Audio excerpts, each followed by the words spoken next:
Napasmado ang bunganga. Beep, beep, beep, beep, beep. Ang tagalupa na viral ang mukha. Bip, bip, bip, bip, bip. Bumibip, bip, bip, bip, bip, bip, bip, bip, bip, bip, bip na ba? Ang lahat. Martian. Beep, beep, beep, beep. Enrico Pañero. Bip, bip, bip, bip, bip.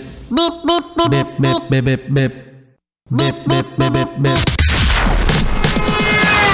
Tik tilaok! Tik tik tilaok! Beep, beep, beep, beep, beep. Ito na ang 101.1 Yes FM Balitang Hoy, kamusta naman ang mga Yes friend? Oo, natin ang mga jeepney drivers. Yan, o syempre no, yung mga miyembro ng Piston at Manibela. Yan, magkakaroon mga Yes friend ng malawakang transport strike sa darating na Huwebes. Hindi lamang dito sa NCR, Martian, kundi pati na rin sa buong bansa. Yeah!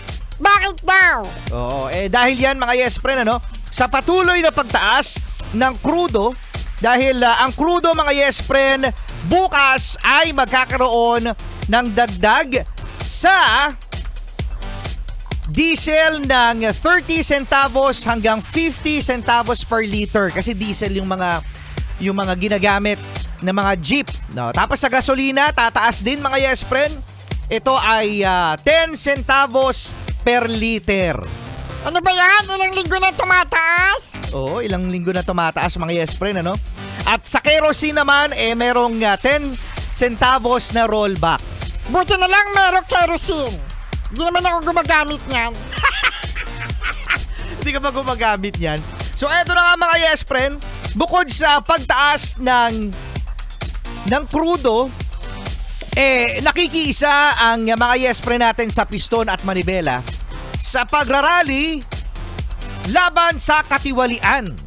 Aba, go, go, go! Ibig sabihin nga, titigil sila sa patsada.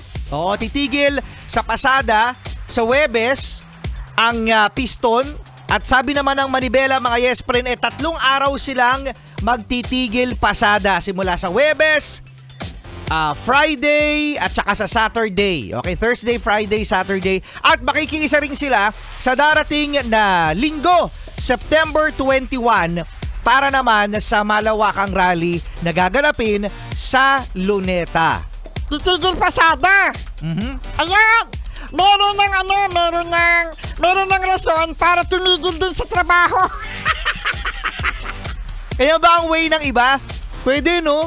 Way ng iba para ipahayag ang kanilang nararamdaman. Kasi kung meron tigil pasada, meron ding dapat Tigil trabaho. pwede ba yon? Pwede? Tigil trabaho muna. Ingani wala kang sweldo. Yun lang. Walang sweldo. Oo, no? Bihira na nga mga Yes friend ngayon yung hunger strike. Di ba naalala nyo mga Yes friend, ano? Kapag may mga nagrally, hunger strike kami! Wala, marurupok kayo. Hindi nyo na kayang mag-hunger strike. Oo, isa yun sa pinakamahirap mga Yes friend. Yung hunger strike. Di ba? Yung magpapaagutom ka para sabihin. Oh.